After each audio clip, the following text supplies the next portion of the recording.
only thing we have to fear is fear itself. The National Weather Service has issued a severe thunderstorm warning. Welcome to the Common Sense Practical Prepper Podcast, where prepping doesn't have to be complicated or expensive. Coming to you from a well-defended off-grid compound high in the mountains. Coming to you from his Florida room in Richmond, Virginia. Neither off-grid nor well-defended, unless you count his chickens and cats. Here is your host, Keith.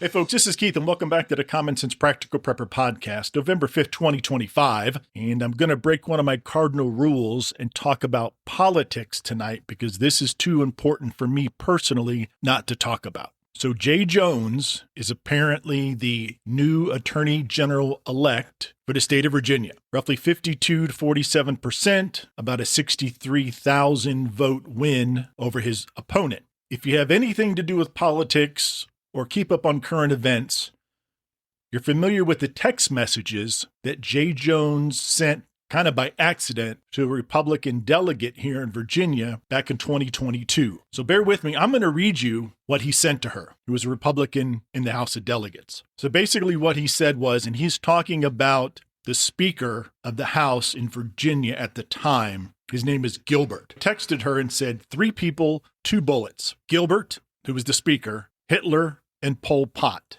Gilbert gets 2 bullets to the head. Spoiler, put Gilbert in the crew with 2 of the worst people you know, and he receives 2 bullets every time. So Coiner texted back and told him to stop. She said, it really bothers me when you talk about hurting people or wishing death upon them. So he initiated this exchange after he appeared to accidentally text Joyner bemoaning the glowing tributes about a centrist Democrat, Joe Johnson, who had recently passed away. If those guys die before me, Jones said, I will go to their funerals to piss on their graves. So apparently Jones called Coiner during the text exchange and reportedly doubled down, suggesting that he wished that Gilbert's wife could watch her children die. Coiner said, you weren't trying to understand, and she reportedly hung up on him. She said, quote, you were talking about hoping Jennifer Gilbert's children would die, end quote. So he says, yes, I've told you this before, only when people feel pain personally do they move on policy. He goes on to say, I mean, do I think Todd and Jennifer are evil and that they're breeding little fascists? Yes, he continued. So this is a person who wishes violence upon his political rivals or the people in the opposite political party of his, as well as their children. This gentleman is going to be the top law enforcement officer, the top cop in the Commonwealth of Virginia. Now, if that doesn't cause pause, if you're a conservative, I'm a conservative, here is a person who wishes conservative politicians and their family members dead, and he's going to be the one to kill them. So the Democrats in the House of Delegates apparently have a supermajority now through the elections. And Spanberger's the governor-elect. I'm not even going to start on her. So with the supermajority, they could torch concealed carry, redraw districts, and then Jay Jones, the guy prosecuting, the lead prosecutor, fantasizes about putting bullets in the rivals and the wife watching the children die. So Roanoke College had a poll.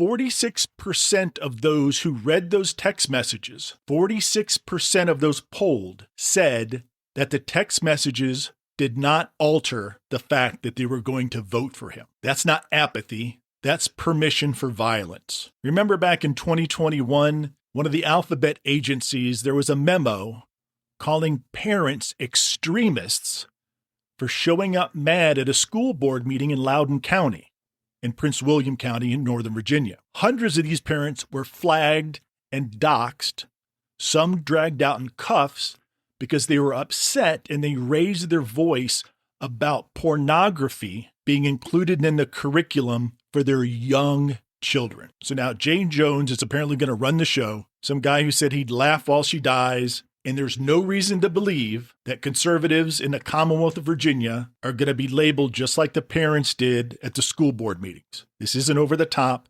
This isn't hyperbole. This is how the next school board meeting could go if you decide to raise your voice, or even if you decide to show up in mass to talk about something, bring something to the school board's attention, whatever it might be. We talk about the assassination of Charlie Kirk and the folks on the far left that celebrated his assassination. I could go on and on and on about people on the far left that wish harm to conservatives, people on the right, even people in the middle. If you watch any of the newscasts, you watch any videos, any protests. I mean, look at the protests against the ICE agents being assaulted, being doxxed, and all they're trying to do is uphold the law. The government is still shut down.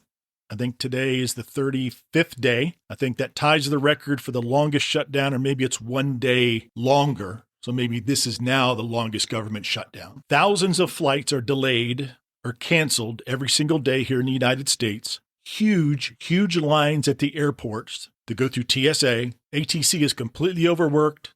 They're working all the overtime they can, all the overtime they have to. And a lot of them are calling in sick, and you really can't blame them. Now, I predicted the shutdown would last about a week or so. Today, I read in more than one place that some folks believe that the Democrats kept the government closed up until this election in Virginia, and there was some stuff in California, in Pennsylvania, and in New Jersey. They purposely kept the government closed, blaming it on Trump, which really they have to blame it on the Republicans if they want to blame anybody, but the Republicans blame them right back. Trump can't do anything. It's Congress that decides how the money is spent. But if you say something enough times, whether it's the truth or not, people will ultimately believe what you're saying. So it's my understanding that Democrats kept the government closed to somehow gain momentum for the election and keep saying Trump's fault, Trump's fault, Trump's fault. Now they have the governor, New Jersey, they got the governorship here in Virginia, which ultimately isn't a big deal that it's Democratic because Youngkin only won by 2 percentage points 4 years ago. So it's not like Virginia is a red state, it's kind of a purple state. But with Fairfax and Loudoun County, pretty much a suburb of Washington, D.C.,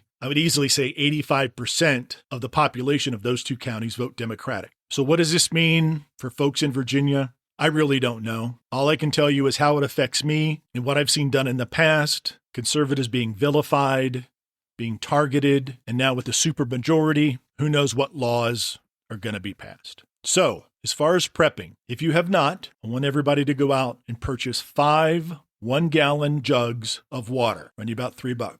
Find alternate ways home. If you live in Fairfax and listen to this podcast, which is highly unlikely, grab your map. If you take I-66 to work or to school and then back home, map out 3 different ways to get home not using 66. If you live in the Richmond, Virginia area, 95 is the major artery up and down the East Coast. Get your paper map. If you travel 95 for work, for school, go to a friend's house, find 3 alternate routes instead of going right through the middle of Richmond, Virginia on I-95. Virginia Beach, Norfolk, Chesapeake, the tunnel to Virginia Beach, the Chesapeake Bay Tunnel, that gets clogged all the time. Just general rush hour, and that bridge has a tremendous backup. If for some reason there is an accident, there is something planned, there is a protest that shuts down traffic on the bridge in the tunnel, you have nowhere to go if you're stuck on that bridge. Find a way to get to where you need to go without using the tunnel. Get you a map,